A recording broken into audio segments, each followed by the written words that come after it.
the timing mechanism appears to be a little bit off, so I'll do my best to make sure that everyone gets a fair go. Chloe Swarbrick. Mr. Speaker, I guess at this point in time the question really has to be asked, what words are left? We have libraries and libraries and libraries worth of evidence and research and data that tells us that what is happening in Palestine and has been happening for the last 76 years is ethnic cleansing. It is apartheid. It is genocide. And then there are the live streams that are now being delivered to all of our cell phones 24/7 over the last better part of 2 years.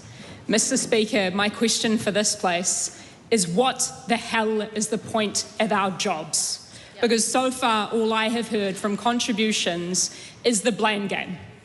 New Zealanders, Mr. Speaker, the world, Mr. Speaker, deserves so much better than that. We hear from members of the government and from the Prime Minister in response to our questions today that this is all just a matter of strongly held views, apparently on both sides. But, Mr. Speaker, genocide is a fact, not a feeling. Omar Bartov, a professor of Holocaust and genocide studies at Brown University, says, and I quote, "My inescapable conclusion has become that Israel is committing genocide against the Palestinian people.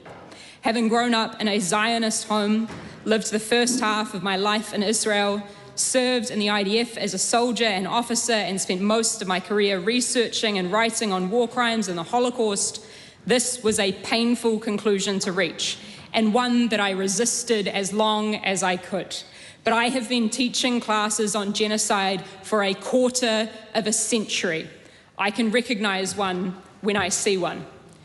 Mr. Speaker, we asked the Prime Minister today what the harm could possibly be of recognising in the most basic sense Palestinian statehood. And frankly, Mr. Speaker, he could not answer the question. Instead, in the face of 500,000 people being consciously and intentionally starved to death after being mercilessly carpet-bombed and sniped as they line up for food aid, the Prime Minister decided to appeal once again to Hamas. In the face of innocent people being slaughtered, he appealed to, but what about the terrorist organisation? So, Mr. Speaker, to use that rationale and to use that logic in response, this government is willing so far to seemingly only recognise one of the two states in the two-state solution that is supposedly arguing for. Yet it is not willing to apply the same rationale with regard to terroristic violence, the likes of the genocidal campaign which Israel and the IDF is currently raining down on the Palestinian people. How is that not the basis for the same questions to be asked about the statehood of Israel? Mr. Speaker, then there's just the bald-faced facts.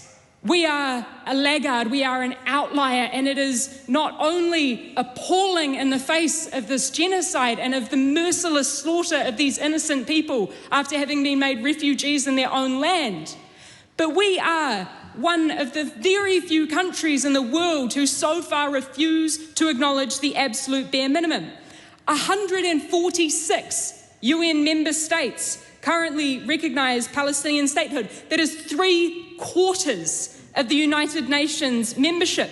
And so far over the last few weeks, we have seen that the United Kingdom, Canada, France and Australia have all moved to commit their intent. But so far, all our government can seem to do is commit to a process. Mr. Speaker, it utterly beggars belief. Human rights should not be conditional. We don't get human rights because somebody else decides that we are worthy, but we get them because we are human.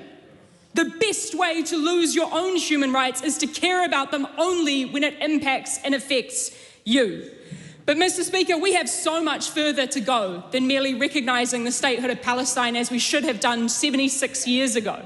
We can and we must uphold the Genocide Convention, which means doing everything that we can to prevent a genocide before it occurs. So, Mr. Speaker, I will reiterate my call for the government to pick up our unlawful occupation of Palestine sanctions bill and to sanction Israel for its war crimes. If we find 6 of 68 government MPs with a spine, we can stand on the right side of history. That is completely unacceptable to make that statement.